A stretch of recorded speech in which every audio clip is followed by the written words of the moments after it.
Bueno, es momento de seguir con el análisis no solamente de lo que pasó ayer, sino de las primeras definiciones de la conferencia de prensa de Mauricio Macri, en lo que tiene que ver con declarar la emergencia en el tema de seguridad, la posición ante el memorándum, la posición ante Venezuela, este anuncio de una suerte de gabinete económico, él pretende que no exista más la figura del superministro, sino que sean distintos ministros para distintas áreas que tienen que ver con la economía productiva de nuestro país. Sí. Bueno, tantísimas cosas que hay para analizar un poquito. Y ya estamos en vivo con Carlos Pañi. Buen día, Carlos. Bueno, poco después de las 9 de la mañana hubo conferencia de prensa del presidente electo, una novedad en sí mismo, con lo cual empecemos a desgranar. Por ejemplo, el tema de los números, las cifras. ¿Qué opinás de lo que ha sido ayer la votación? Bueno, buen día para todos. Hola, Carlos. Buen día. Me parece que queda un mapa de poder muy curioso, muy distinto al que teníamos. ¿Qué quiero decir? Que la Argentina estuvo acostumbrada durante todos estos años, los 12 últimos años, pero sobre todo a partir del año 2011, a una especie de hegemonía o a una hegemonía donde había un gran bloque de poder oficialista que después del 2011 se volvió casi monopólico, que tenía la posibilidad de gobernar casi sin el otro, sin tener que consultar ni dialogar con otros sectores de la política, y frente a sí un mapa muy fragmentado, yo diría, de navegantes solitarios. Efecto de lo que fue el colapso del radicalismo en el año 2001, que dejó fragmentado todo el espacio no peronista. Bueno, este cuadro, que se caracteriza centralmente entonces por el desbalance de poder, quedó totalmente modificado con la elección de ayer y con los números que conocimos anoche. Por un lado vemos a un Cambiemos, que es una coalición que obtiene más del 50% de los votos, 53% por parte de Mauricio Macri. ¿Estoy diciendo bien? Sí. Bueno, en cuanto a ese 51.40 de Macri, 48.60 escrutados... 51.40. Sí, 51.40, 48.60 escrutado el 99.17, Carlos. Exacto. Entonces, de ese 51 hay un margen muy grande, yo te diría... Lo que va de 24 a 51 son votos prestados que tiene Macri. Es decir, él sacó en las primarias 24%. Ahora tiene 51. De 24 a 51 son votos, son 27 puntos que él tiene que conquistar. No son votos propios. Son votos que él tiene que fidelizar. Primera característica de esta nueva situación. Segundo, no tiene mayoría en la Cámara de Diputados. Es la primera vez en la historia que un presidente inaugura su mandato sin mayoría en la Cámara de Diputados, con lo cual va a tener que construir una mayoría. Y además tiene un frente interno muy heterogéneo, porque va a tener que gobernar con los radicales y con la coalición cívica, y el radicalismo está hoy en un proceso, como habitualmente le sucede, de discusión interna. De hecho, está debatiendo quién va a ser su próximo presidente, y su presidente actual, Sanz, ha decidido prácticamente retirarse, no solo de la conducción del partido, no pelear por la reelección, sino tampoco asumir un cargo en el gobierno nacional. Ahora, Carlos, es interesante... Quiere decir que... Es interesante que es verdad que en el Congreso se está dando esta situación de fuerzas, pero en la Cámara de Diputados particularmente, las provincias van a depender mucho del Poder Central, del Poder Ejecutivo, y ahí va a haber un canal de diálogo, una llave importante. Bueno, ahí va a ser crucial, por eso hay que mirar muy bien la interna peronista y cómo se compone el peronismo, que no queda tan debilitado como se suponía que iba a quedar. Entonces, acá va a haber un factor principal de gobernabilidad, que es el diálogo, como vos decías, entre el gobierno nacional y los gobernadores. Ese diálogo va a pasar por un eje central, que es la cuestión fiscal. ¿Por qué? Porque la Argentina va inevitablemente a un ajuste fiscal, porque hay un déficit muy importante que no va a ser financiable solamente por deuda y mucho menos por emisión. Por lo tanto, va a haber de nuevo, como la conocimos al final de los 90, una controversia o una negociación entre el Poder Central y las provincias para ver por dónde se hace el ajuste y con qué recursos se queda cada uno. Ahí va a haber, me parece, una figura central en esa discusión, ocupe el lugar que ocupe, el Ministerio de Economía, el Ministerio del Interior, digamos, se está debatiendo esto, que es Rogelio Frigerio, porque es su especialidad desde la década del 90 y durante todos estos años tratar este tipo de cuestiones que van a ordenar la política del peronismo en el Parlamento y sobre todo en el Senado. Ahí hay 3 gobernadores que son claves. Uno es el gobernador de Misiones, otro es la gobernadora de Santiago del Estero y su esposo Gerardo Zamora, y el gobernador Beder Herrera de La Rioja. ¿Por qué estos gobernadores son claves? Porque los 3 manejan 3 senadores cada uno. Son provincias donde el oficialismo se quedó con las 2 bancas de la mayoría, pero además alimentó un partido opositor que le permitió quedarse con una banca de la minoría. Quiere decir que con 3 gobernadores tenés 9 senadores que pueden pasar de las posiciones del gobierno a las posiciones de la oposición. Esto va a ser clave en la negociación. Entonces, este es un primer mapa que plantea una cantidad de interrogantes, pero sobre todo uno principalmente. ¿Quién va a ser el negociador de este gobierno? Es decir, ¿cuál va a ser el equipo político?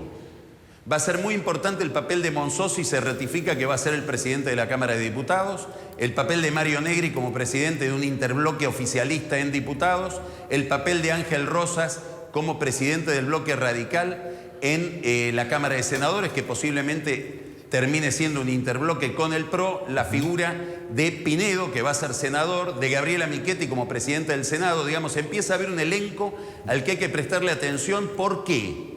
Porque ese esquema de desbalance, donde el oficialismo podía dirigir el país e imprimirle un rumbo sin consultar con nadie, está agotado y ahora la política tiende al centro. Digamos, lo central en la política argentina va a ser la capacidad de diálogo, de transacción y de negociación, sobre todo frente a un proceso de relanzamiento económico que acaba de anunciar Macri nuevamente hoy a la mañana. Ahora, ese es muy interesante, Carlos, ese es el cómo, ¿no es cierto? Son las herramientas, tenés los poderes del Estado. Ahora, el qué. ¿Con qué se van a encontrar? Hoy el presidente electo hablaba de que tenían que hacer una mensura bien profunda de la plata que había en el Banco Central, cuánto es la inflación, cuánto es la pobreza, y lo mismo razonaba María Eugenia Vidal, gobernadora electa. Bueno, el país está ciego respecto de sí mismo. Desde que se dinamitaron las estadísticas, somos una sociedad que tiene imposibilidad para evaluarse a sí misma y para diagnosticar cuáles son sus problemas, porque no hay números. Es decir, no solamente hay una discusión respecto de las terapias, sino que hay una discusión respecto del diagnóstico. Más allá de eso, fíjate que hay un dato de primera magnitud que tal vez pasó un poco disimulado por el estrés y la atención que uno le presta a la elección, que es que el gobierno, el día en que los argentinos iban a las urnas, les comunica que ya no solamente tienen prohibido comprar dólares, sino que ahora están obligados a vender los que tienen en los bancos o en cuentas de los bancos en el exterior. En esto consistieron las resoluciones que emitió el Banco Central, una de ellas el mismo sábado. Quiere decir que el gobierno deja en materia monetaria y cambiaria, en términos de reservas monetarias en el Banco Central, tierra arrasada. Este es un desafío de primera magnitud que tiene el próximo gobierno, es decir, acá va a haber un taxímetro que es el nivel de reservas al que le vamos a estar prestando atención como un tema principal después de que baje la espuma electoral. Yo creo que hoy Macri dio 3 definiciones muy importantes en términos de cuáles son sus desafíos de gobierno, cuál es el diseño que él tiene para su administración. La primera es haber puesto en primer plano el problema de la seguridad. Yo creo que esto es una consecuencia de que a Cambiemos, al PRO, a María Eugenia Vidal y a Macri le termina de caer la ficha de que con el triunfo en la provincia de Buenos Aires de Vidal obtuvo un gran territorio, anexó una provincia crucial para la gobernabilidad y para la distribución de poder, pero se compró además una gran agenda de problemas.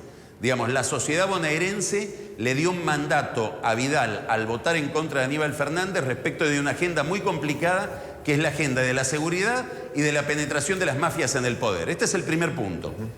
El segundo tiene que ver con la unificación del tipo de cambio, que incluye una devaluación del tipo de cambio oficial y que está relacionado con este tema de las reservas que mencionábamos recién. Y el tercero es el anuncio de que va a denunciar el pacto con Irán, que creo que es un anuncio de carácter obviamente diplomático, pero también simbólico respecto del alineamiento de la política internacional, el alineamiento internacional que va a tener la Argentina durante la presidencia de Macri, que va a ser mucho más clásico y se va a desmarcar del alineamiento, digamos, bolivariano o, si querés, antioccidental que le imprimió Cristina Kirchner, sobre todo después del 2011.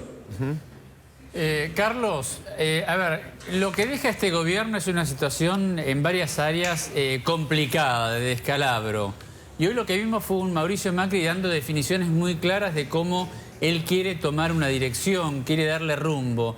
Pero me parece que en el medio hay un problema, que es la velocidad con la que puede tomar esas definiciones. Estoy, por ejemplo, pensando en el INDEC o en Banoli. Si Macri se ciña a los procedimientos habituales para cambiar esas estructuras, va a tardar mucho. Y tiene que atravesar un Congreso complicado, que es cierto, se lo puede de alguna manera negociar desde lo económico, desde el dinero de la coparticipación, las provincias. ¿Por ahí tenga que recurrir a decretos de necesidad de urgencia? Yo creo que el sábado Macri tenía un panorama en la cabeza que era, entre otras cosas, ampliar el periodo de sesiones extraordinarias en el Congreso y tramitar los principales problemas que tiene por delante, como vos acabás de describir, Adrián, a través de leyes.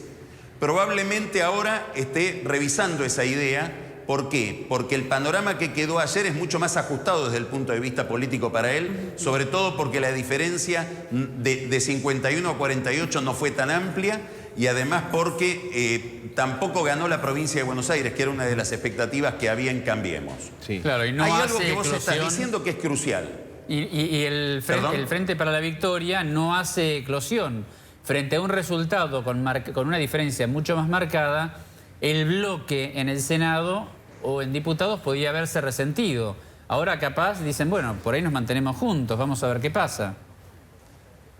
Sí, yo creo que se van a mantener juntos, sobre todo en el Senado. Dudo más en diputados, porque ahí va a haber un debate acerca de quién es el culpable de la derrota, si es el peronismo clásico o es Cristina con la Cámpora. En el Senado creo que se van a mantener juntos, pero acá va a ser importantísimo qué nivel de capacidad persuasiva tenga el presidente y el gobierno para explicarle a los gobernadores que hay un relanzamiento de la economía sin el cual no solamente va a quedar desfinanciada la nación, sino también las provincias.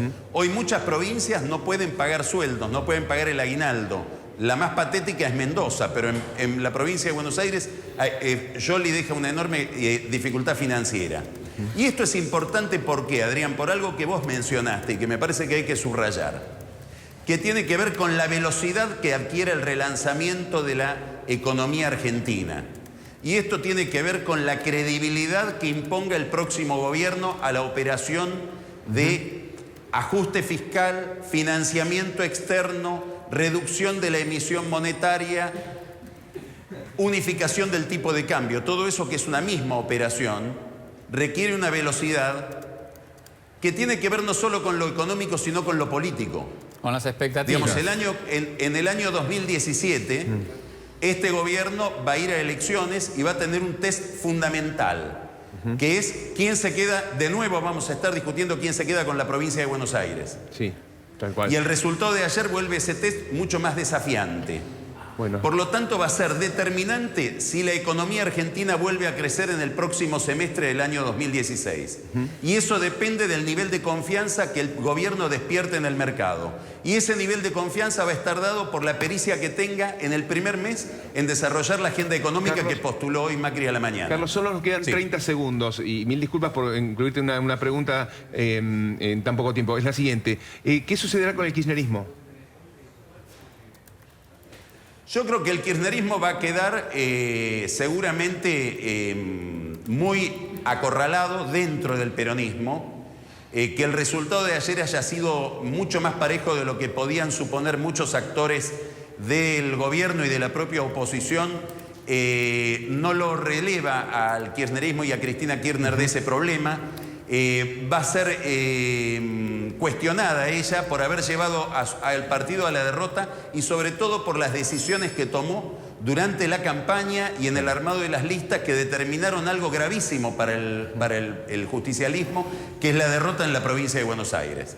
No te olvides que en la cabeza del kirchnerismo estaba replegarse sobre la provincia de Buenos Aires con Aníbal Fernández como gobernador, y eso quedó descartado. Claro. Me parece que ahora el kirchnerismo pasa a ser una variable dependiente de otros actores, entre los cuales va a estar Massa, va a estar Urtubey, va a estar Julián Domínguez, va a estar el propio Scioli, que queda con capacidad de supervivencia notable después de la elección de ayer. Habrá que ver cómo se compone todo eso frente a un núcleo más duro que es el de Cristina y sus acólitos. Bueno, Carlos Pañi, clarísimo como siempre. Un abrazo, Carlos.